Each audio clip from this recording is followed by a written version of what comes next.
Pourquoi les intellectuels se trompent, donc publié aux éditions de l'Observatoire, est illustré ici par un Jean-Paul Sartre aux lunettes cassées. Dans ce livre, Samuel Fitoussi met en évidence à travers de multiples exemples la tradition de fascination des intellectuels, et en particulier des intellectuels français, pour les révolutions, les régimes autoritaires, on pourrait dire aussi pour les contre-intuitions et pour les paradoxes gratuits. Pour critiquer ces intellectuels, cependant, Samuel Fitoussi s'appuie sur d'autres intellectuels, et notamment Raymond Aron, Michel Vinocq, Jean-François Revel et bien sûr George Orwell, et il s'appuie sur un certain nombre d'éléments très intéressants produits par les sciences cognitives. Alors bien sûr, si des intellectuels se trompent, c'est sans doute aussi parce qu'ils cherchent beaucoup, qu'ils réfléchissent beaucoup, et que quand on réfléchit et qu'on cherche beaucoup, on a plus de chances de se tromper. Mais le problème ici n'est pas de se tromper, l'erreur est humaine et les intellectuels sont malgré tout des humains.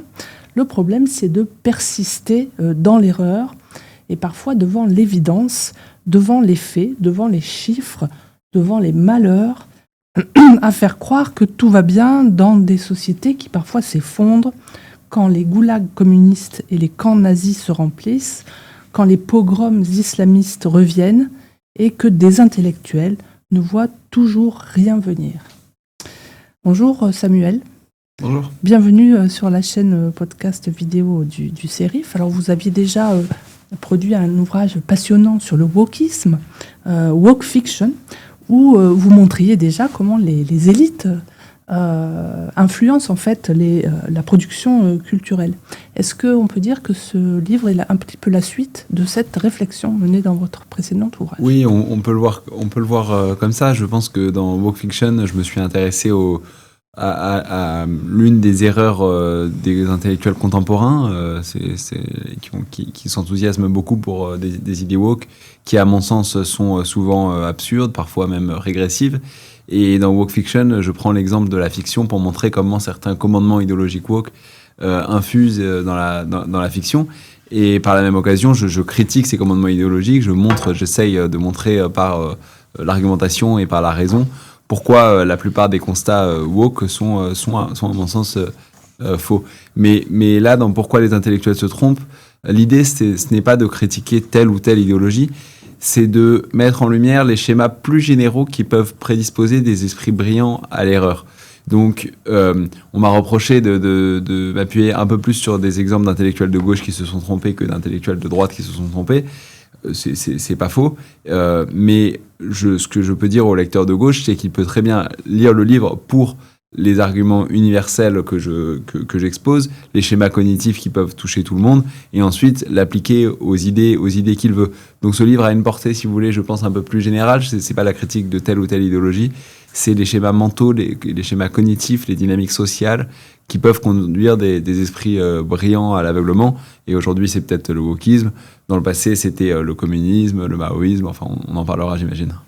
Alors, ce qui est frappant, je trouve, c'est qu'on a l'habitude de dire, oui, les intellectuels sont plutôt à gauche, sont des révolutionnaires, on les trouve à l'université, ils influencent justement le gauchisme, etc. Or, en fait, ce qu'on découvre avec votre livre, c'est que le problème, c'est le conformisme en réalité. C'est le fait de reproduire sans arrêt le même schéma. Alors, il faut d'abord, dans un premier temps, bien sûr, se distinguer des autres intellectuels pour créer son champ d'influence. Mais une fois que l'objectif est atteint, à ce moment-là, l'intellectuel va avoir tendance à confirmer, à conformer ce qu'il a trouvé. Oui, c'est ça. En fait, je montre dans mon livre que la raison humaine n'a pas été façonnée par l'évolution pour nous mener vers la vérité, comme on l'a longtemps cru, mais aussi pour nous permettre de faire bonne figure en société. C'est-à-dire que pendant longtemps, on pensait que la fonction évolutive de la raison, c'était de nous permettre d'accéder à la vérité, c'était de mieux raisonner. Et dans les années 70, 80, 90, toute une littérature de sciences cognitives s'est accumulée sur les biais cognitifs. Et les biais cognitifs tendent à montrer qu'on raisonne mal.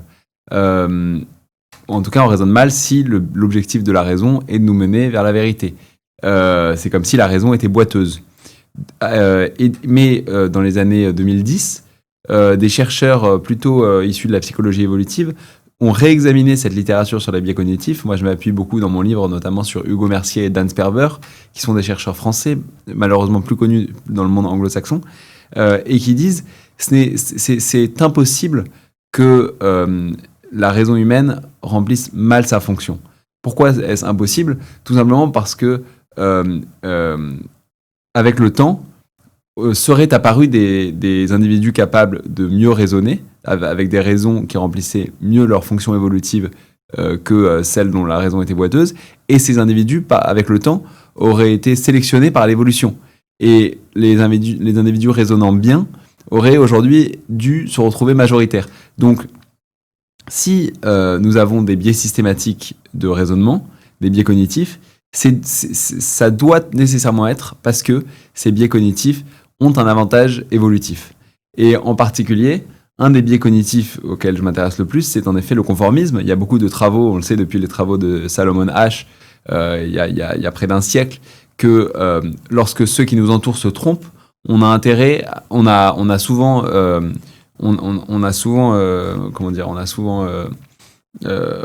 tendance à mettre notre esprit critique de côté et simplement raisonner pour suivre le mouvement. On le sait par exemple que dans des contextes expérimentaux où on montre à des sujets, on donne à des sujets dans des salles des questions très simples. Les sujets, quand ils répondent seuls, en général, répondent juste. Mais quand ils observent avant eux des complices de l'expérimentateur se tromper, les sujets souvent se trompent dans 60-70% des cas, alors que les problèmes sont vraiment très simples. Et donc, en fait, on a longtemps pensé que le conformisme était un biais cognitif, mais en fait, c'est une fonction. Ce que montrent Dan Sperber et Hugo Mercier parmi d'autres, c'est que le conformisme est une fonction de la raison. Pour simplifier, pourquoi est-ce que c'est plus intéressant de se conformer avec un groupe contre la vérité que pour la vérité contre un groupe ? Sur ça, je m'appuie notamment sur Jonathan Haidt, le psychologue. Il nous demande d'imaginer deux hommes. L'un se trompe. L'un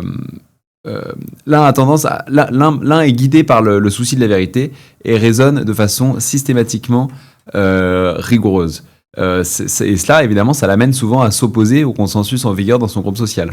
Le deuxième homme, lui, a tendance à être plus conformiste, et quand le consensus en vigueur autour de lui est erroné, il ne va pas mettre son esprit critique, il ne va pas investir son intelligence dans la critique de ce consensus, il va plutôt l'investir dans la rationalisation de ce consensus. Et ce deuxième homme va avoir tendance plus souvent à se tromper avec les autres. Et Jonathan, quel intérêt Jonathan Haidt nous demande, à travers l'histoire, lequel de ces deux hommes aurait davantage survécu ? Lequel aurait davantage obtenu pour ses enfants la protection de la tribu, lequel aurait évité l'ostracisation sociale. Il faut rappeler que l'ostracisation sociale, pendant une grande partie de notre histoire évolutive, était synonyme de mort. La survie dépendait on ne survivait que quand on était approuvé par les pairs. Et donc, Jonathan Haidt répond qu'évidemment, c'est l'homme conformiste. Et donc, nous sommes les descendants d'hommes conformistes qui se sont trompés avec le groupe, et nous ne sommes pas les descendants de libres penseurs qui avaient raison seuls contre tous. Donc, je pense que c'est pour ça que le conformisme a été sélectionné par l'évolution, et c'est pour ça que les intellectuels, même les plus brillants, parfois emploient toute leur intelligence dans la rationalisation d'absurdités qui font consensus dans leurs cercles sociaux. C'est parce que l'intelligence n'a pas été créée par l'évolution pour nous permettre de mieux raisonner, mais aussi, voire surtout, pour nous permettre de faire bonne figure en société. Donc quand faire bonne figure en société et marquer des points sociaux, ça implique de devoir dire que l'URSS est un régime fantastique, et ben la raison humaine nous oriente souvent dans cette direction, nous pousse à ne pas accorder trop d'importance aux arguments adverses, à filtrer le monde pour le voir tel qu'on aimerait qu'il soit et non pas tel qu'il est. Et donc je pense que ça peut expliquer beaucoup d'aveuglement. Et votre livre est à cet égard très goffmanien. C'est assez jubilatoire d'ailleurs pour moi qui suis quand même entourée dans mon milieu professionnel par des gens qui justement ne semblent pas être très intéressés par la vérité ou n'ont pas le souci de vérité. La vérité on ne l'obtient jamais, mais avoir le souci de la vérité c'est quand même quelque chose d'important. Alors si on a tendance au conformisme, qu'est-ce qui fait que certains individus qu'on qualifiera de courageux justement font ce pas de côté nécessaire pour innover? Je pense que ce que je montre dans mon livre, c'est que souvent notre prédisposition au conformisme est fonction du coût social de l'erreur et du coût de la vérité. Lorsque l'erreur est très coûteuse, nous avons tendance à privilégier la rationalité épistémique, c'est-à-dire nous avons tendance à choisir les croyances les plus justes parce que se tromper serait à l'échelle individuelle très coûteux. C'est pour ça que par exemple quand il y a une falaise devant nous, même si on nous dit il n'y a pas de falaise, tu peux sauter, on va avoir tendance à ne pas sauter parce que l'erreur serait très coûteuse. Mais dans les contextes où l'erreur ne coûte rien, on a tendance à sélectionner nos croyances davantage pour leur valeur sociale que pour leur valeur épistémique. Dans les contextes où l'erreur est peu coûteuse, la rationalité sociale souvent prime sur la rationalité épistémique. Et pour les intellectuels, l'erreur est souvent peu coûteuse parce que les intellectuels évoluent, leur travail commence et finit dans la sphère des idées, la sphère abstraite. Il n'y a pas de critères empiriques de confrontation avec le monde réel. Et donc, ils ne subissent pas, en tout cas souvent, ils ne subissent pas eux-mêmes les conséquences de leur erreur. Si vous êtes boulanger, que votre pain est mauvais, les clients se détourneront de votre boulangerie, vous ne vendrez plus de pain, votre boulangerie fera peut-être faillite, vous serez peut-être à la rue. En revanche, si vous êtes intellectuel, vous pouvez applaudir pendant des décennies des régimes qui sèment la désolation et continuer à rester une figure intellectuelle respectée. C'est ce qui est arrivé. Jusqu'à ce que les temps changent et qu'on vous qualifie de celui qui a trompé pendant des années. Ça arrive aussi. Ça arrive parfois, mais si vous prenez quelqu'un comme Simone de Beauvoir, qui s'est enthousiasmée pour tous les pires régimes, en 1947, elle a écrit un livre pour défendre l'URSS, pour dire que les assassinats d'opposants politiques pouvaient être justifiés parce qu'ils permettaient d'apporter un immense bonheur à une immense masse d'hommes.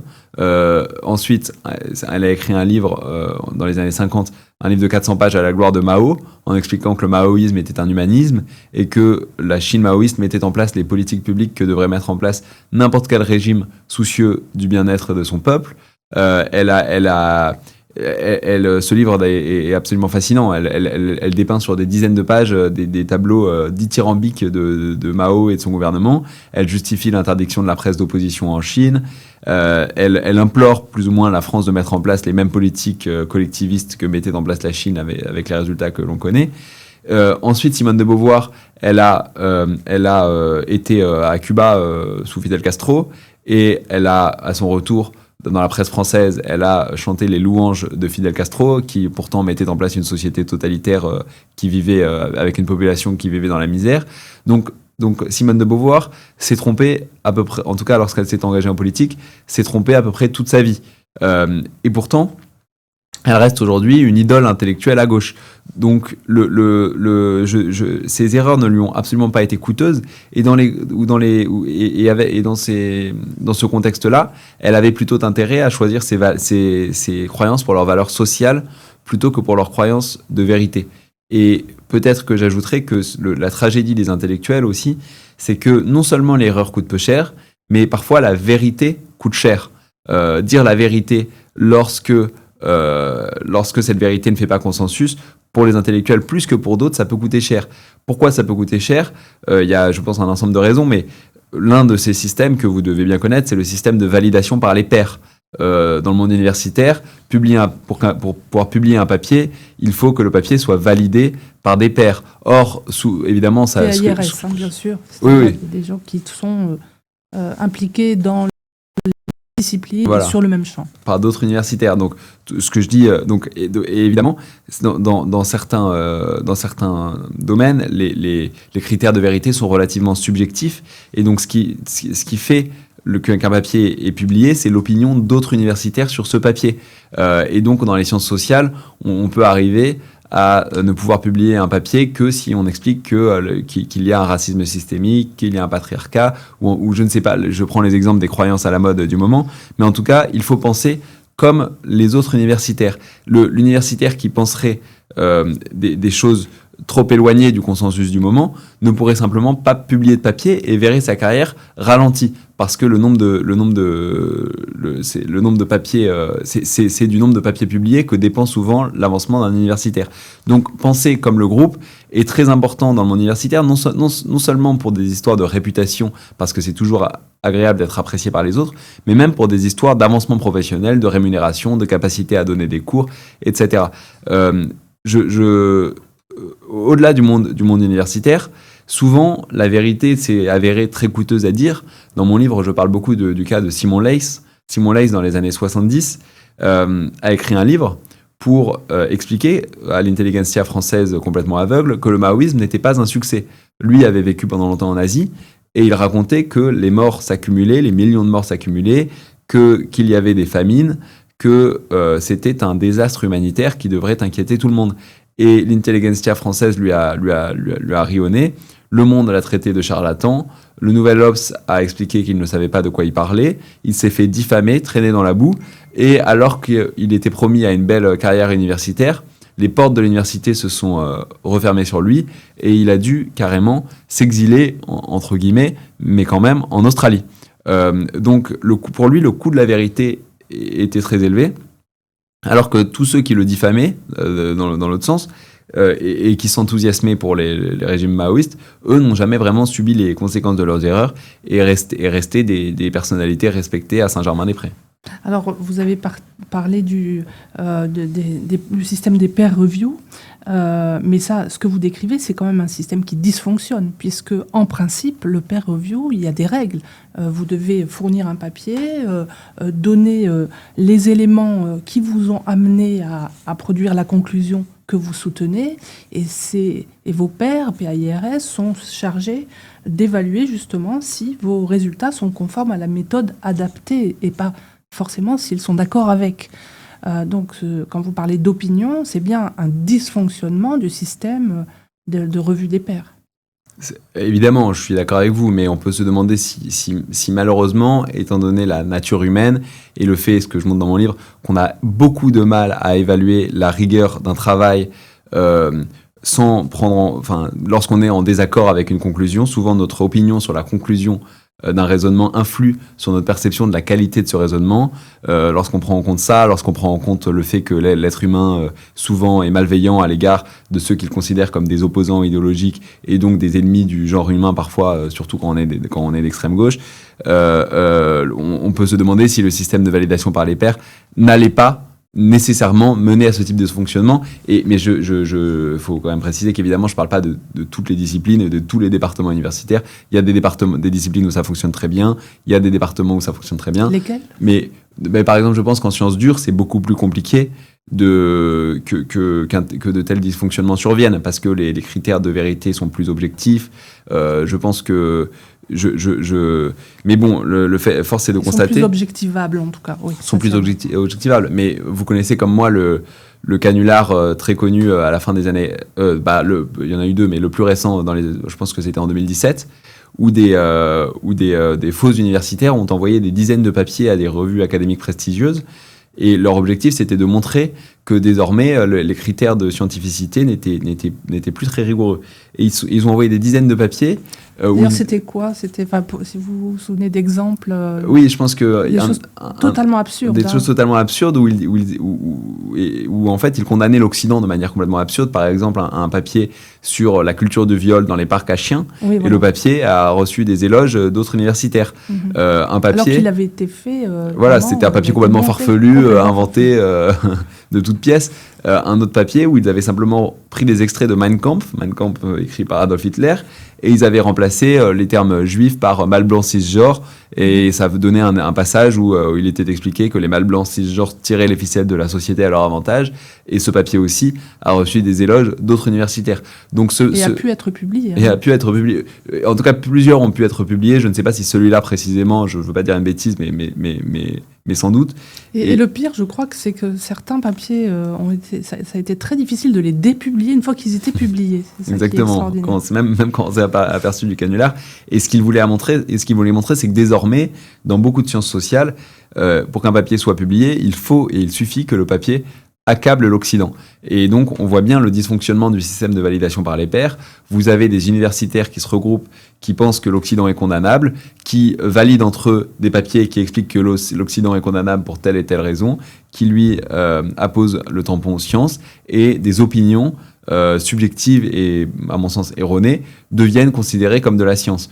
Aux États-Unis, certains parlent de blanchiment des idées pour décrire la façon dont certains universitaires utilisent le mécanisme de validation scientifique pour transformer leurs opinions subjectives et contestables en faits soi-disant incontestables et scientifiques.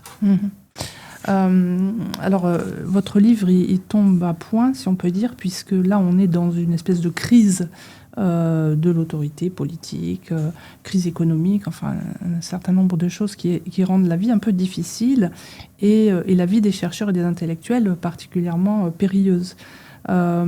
Aujourd'hui, on est le 7 octobre, 2 ans après les massacres commis par le Hamas. Et on est toujours en train de produire ce fameux chiffre du nombre de morts qui a été produit par le Hamas à l'origine. Personne ne sait exactement combien de morts, combien de civils, etc. Mais on continue, et même parmi les chercheurs les plus réputés, à diffuser ce chiffre qui est initialement donc diffusé par le Hamas. Donc les conséquences, effectivement, des mensonges, ou en tout cas alors actifs ou passifs, je ne sais pas, des intellectuels sont considérables. Aujourd'hui, la montée de l'antisémitisme, qui est frappante, est à relier effectivement à un dysfonctionnement de la recherche de vérité.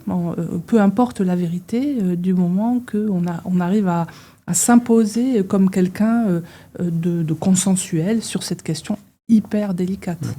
Oui, et sur ces sujets-là, je pense que moi j'aime bien, je pense que ce qui explique en partie la haine de l'intelligentsia à l'égard d'Israël, c'est qu'Israël est perçu comme une émanation de l'Occident au Proche-Orient.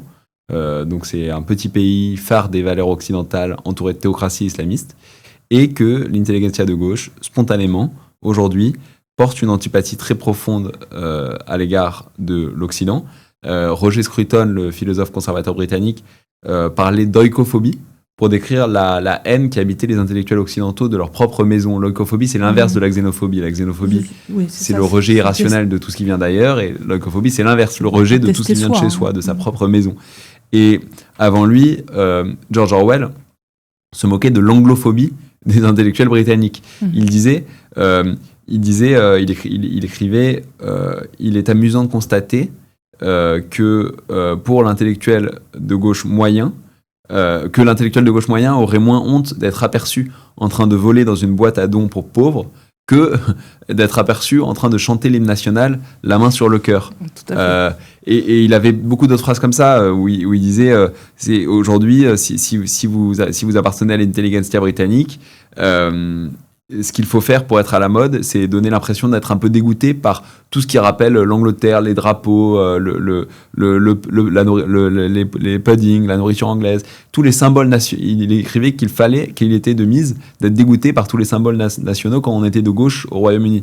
Et ça, ces phrases, il les a écrites dans les années 30 ou au début des années 40. Donc les choses ont relativement peu changé. Et je pense que ça explique partiellement pourquoi les intellectuels aujourd'hui, dans un conflit qui oppose un pays en tout cas aux valeurs occidentales, phare de nos valeurs démocratiques, et un groupuscule génocidaire islamiste, spontanément, les intellectuels ayant subi un conditionnement qui les porte à penser que tout ce qui vient d'Occident est par essence mauvais, et que tout ce qui vient du monde non occidental par essence est bon, est incritiquable, et bien ces intellectuels-là, voient leur sympathie se porter spontanément vers le Hamas. Alors il y a ça, mais il y a aussi une habitude, c'est-à-dire que si vous avez construit toute votre carrière sur une idée, vous ne pouvez pas la réfuter, même si vous la trouvez fausse. Il m'est arrivé de discuter à table avec des collègues qui me disaient « je sais que je n'ai pas raison, que je supporte une école finalement avec laquelle je ne suis plus d'accord ». Mais je ne peux pas faire autrement. Alors il était très sincère et très véritable dans son analyse. Donc, ça n'est pas seulement qu'il croit éternellement à une illusion, c'est aussi que parfois, ils n'ont plus envie de se battre pour la vérité. Oui, effectivement, c'est quelque chose que je montre dans mon livre. Je pense que c'est un schéma qui pourrait correspondre à beaucoup d'intellectuels. Les croyances se cristallisent dans les débuts de la vie intellectuelle. Et ensuite, le reste de la carrière est passé simplement à rationaliser ces croyances qu'on a préétablies et sur lesquelles on a fondé son identité sociale. Et pas seulement l'identité sociale, mais son poste. Et son poste, voilà. Et tout son environnement de travail. Et c'est d'ailleurs, c'est ce que je dis, c'est ce qui distingue les intellectuels d'autres citoyens. C'est-à-dire que les intellectuels fondent sans doute plus que les autres citoyens leur identité sociale sur leurs croyances, en passant à la télé, en émettant des arguments, en défendant une vision très particulière du monde. Mais en plus, effectivement, les intellectuels, par rapport aux citoyens lambda, fondent leur carrière sur les opinions avancées au début de leur vie. Oui, et le coût pour en sortir et du coup, ça devient très difficile d'en sortir. L'intellectuel peut avoir à signer des contrats d'édition dans une maison d'édition qui est d'accord avec les opinions idéologiques qu'il a prononcées au début de sa vie. Il peut avoir sécurisé une chronique dans un journal. Moi, j'ai une chronique au Figaro. Je sais que si demain je deviens d'extrême gauche, je vais sans doute perdre ma chronique et ma rémunération. Il peut avoir fidélisé un lectorat qu'il apprécie justement pour ses opinions. D'ailleurs, à nouveau, George Orwell pointait ça du doigt. Il disait que l'un des drames des intellectuels, c'est qu'ils étaient incités psychologiquement, non pas à chercher la vérité, mais simplement à caresser leur lectorat dans le sens des croyances idéologiques. Donc voilà, les intellectuels sont capturés, si vous voulez, par un public, alors que les citoyens normaux ne le sont pas. Et ensuite, ou moins en tout cas. Et ensuite, et je montre dans mon livre que dans ces contextes-là, c'est pas que les intellectuels sont cyniques et moi c'est pas le procès moral des intellectuels. Ce que je défends, c'est l'erreur de bonne foi. C'est une fois qu'on vit dans un tel environnement où le changement d'avis serait extrêmement coûteux, inconsciemment, notre cerveau nous empêche de changer d'avis.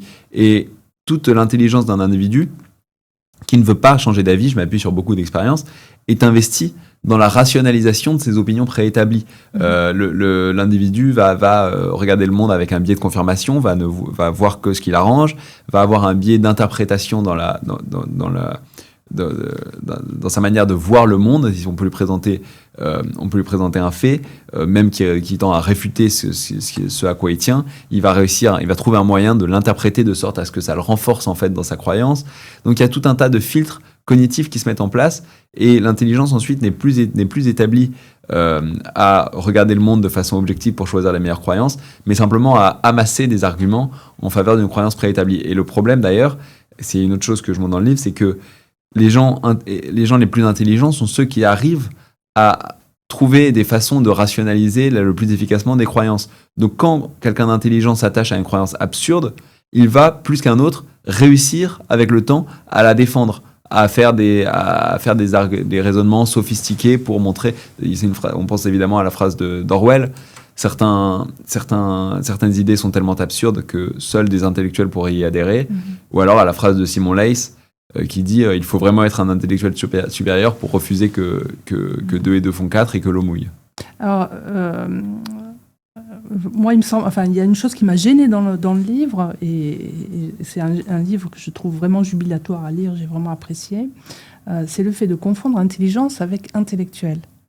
L'intelligence, c'est plein de choses assez complexes, et certainement que l'émotion aussi, et ce qui n'est pas qualifié de rationnel, peut jouer un rôle très important.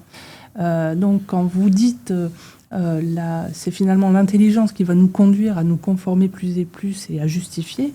Je ne suis pas sûre. L'intelligence, c'est précisément d'être capable de se nourrir de choses qui ne nous apparaissent pas rentrer dans notre monde rationnel. C'est cette curiosité qu'on ne voit pas chez vos intellectuels, en tout cas. Chez vos intellectuels, si, et je suis d'accord.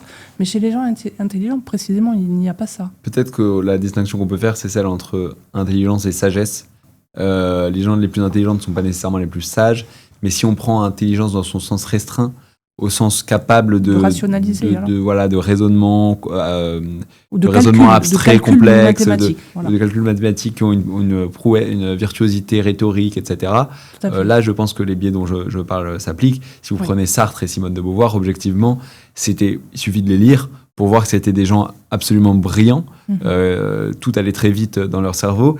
Et Raymond Aron, d'ailleurs, dans ses mémoires, dit que c'était une des choses qui a nui à Sartre, c'était que très vite dans sa vie, et ça est Raymond Aron qui parle, Sartre a utilisé toute sa virtuosité rhétorique pour défendre l'indéfendable, pour justifier l'injustifiable. C'est ce qu'on appelle la mauvaise foi. Voilà, donc il a mis son intelligence, sa grande intelligence au service de la mauvaise foi, et quand on dispose d'une grande intelligence, on peut être de mauvaise foi avec plus d'aisance. Oui, avec de virtuosité. Voilà. C'est sûr.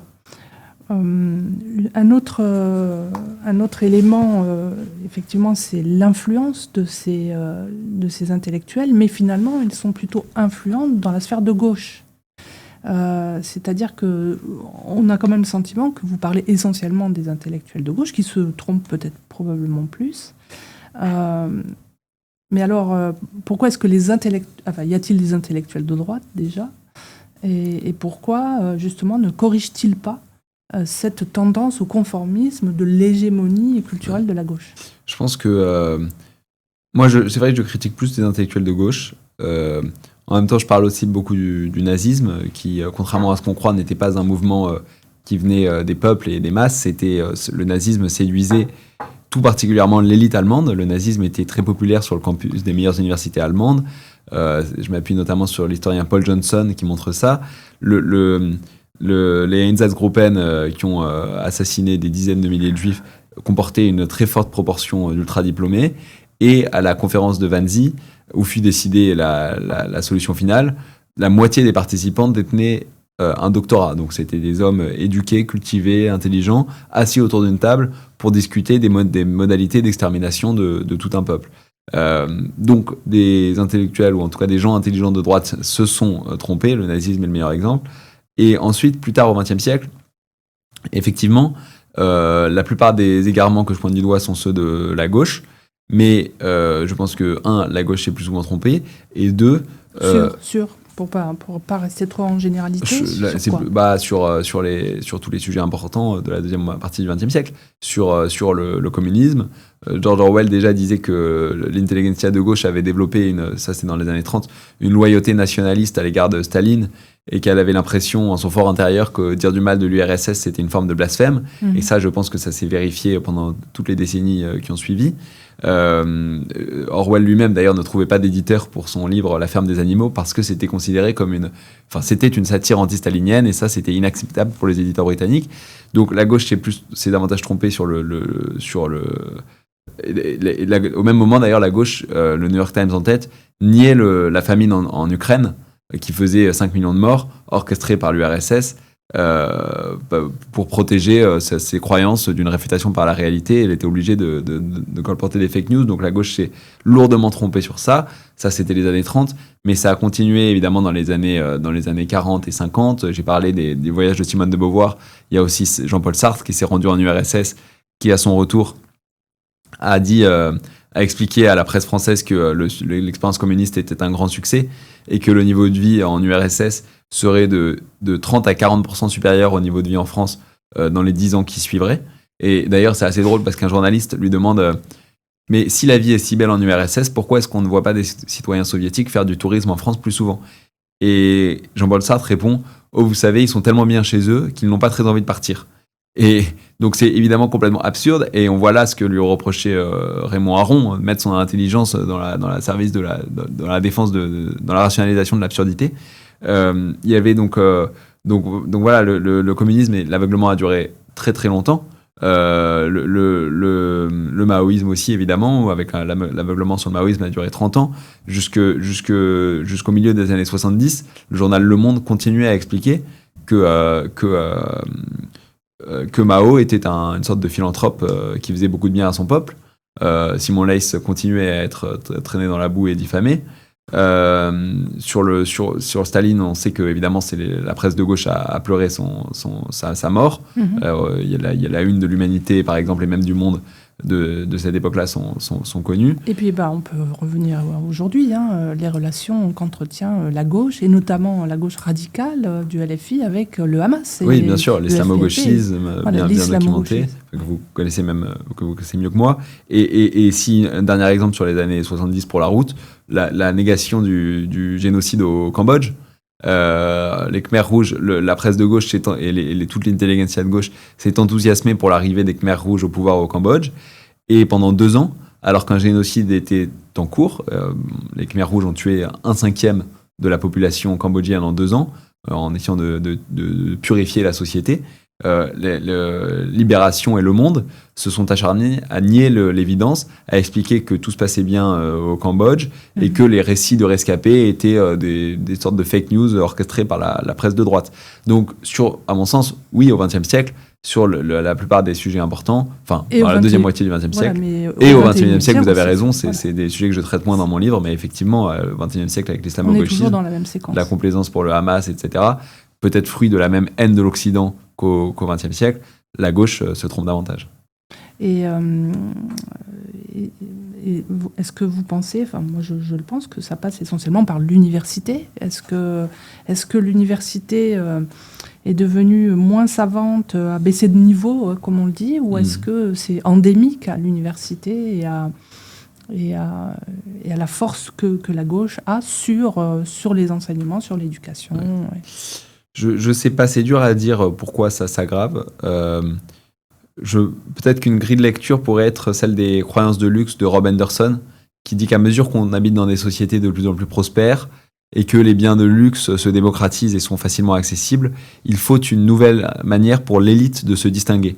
Et donc l'élite tente à se distinguer par les croyances qu'elle adopte, et tente à se distinguer en adoptant des croyances que seule elle a les moyens d'adopter. La distinction. Et ces croyances, du coup, quelles sont-elles ? C'est des croyances qui sont très coûteuses, qui sont nocives, mais moins nocives pour l'élite que pour les classes populaires. Parce que, par exemple, le soutien très fort à l'immigration, peu qualifiée en France, ça affecte et ça nuit plus aux classes populaires directement exposées aux conséquences de l'immigration, au multiculturalisme, etc., que à l'élite qui habite souvent derrière des frontières symboliques dans les grandes villes, dans les centres-villes, etc. Et donc, en adoptant ces croyances, évidemment c'est inconscient, mais en adoptant ces croyances, l'élite permet de signaler précisément son appartenance à l'élite intellectuelle, et le message implicite renvoyé, c'est moi, je suis protégé des conséquences de cette idée que je prône, j'habite derrière des frontières symboliques, je jouis d'un certain statut social. Et donc, si on adopte c'est une hypothèse cette grille de lecture, c'est une hypothèse que j'ai mis dans le livre. Moi, j'ai mes réserves par rapport à elle. Mais en tout cas, on pourrait arriver à la conclusion qu'à mesure qu'une société crée de la prospérité, elle crée aussi les incitations psychologiques pour que l'élite se mette à adopter des croyances de plus en plus absurdes, de plus en plus nocives, et finissent par saper les fondements de la société dans laquelle elle habite. Donc on pourrait imaginer un cycle où des croyances, la difficulté de la vie crée des incitations psychologiques à penser le plus rigoureusement possible, parce que quand la vie est dure, le coût de l'erreur est faible et est élevé, et donc les gens doivent penser le plus rigoureusement possible. Ça permet de créer de la prospérité, et à mesure que l'on crée de la prospérité, l'élite doit se distinguer en adoptant des croyances complètement nocives et sape tout ce qui a permis la création de cette prospérité, et puis on repart sur un nouveau cycle. On peut imaginer que la société est faite de cycles par exemple des antifas, qui sont souvent des enfants des bourgeois. Oui, exactement. Oui, exactement. Je pense que les antifas, c'est une bonne exemple. D'ailleurs, les antifas qui haïssent la police, Rob Anderson, ça il le montre bien, que la croyance, la détestation de la police au moment notamment des émeutes Black Lives Matter en 2021 était une croyance portée surtout par l'élite américaine, par des étudiants progressistes diplômés dans les belles écoles, et pourtant ceux qui étaient le plus touchés par la criminalité, c'était les classes populaires. Donc plus on était touché par la criminalité, moins on adoptait une attitude hostile à la police, ce qui est assez logique.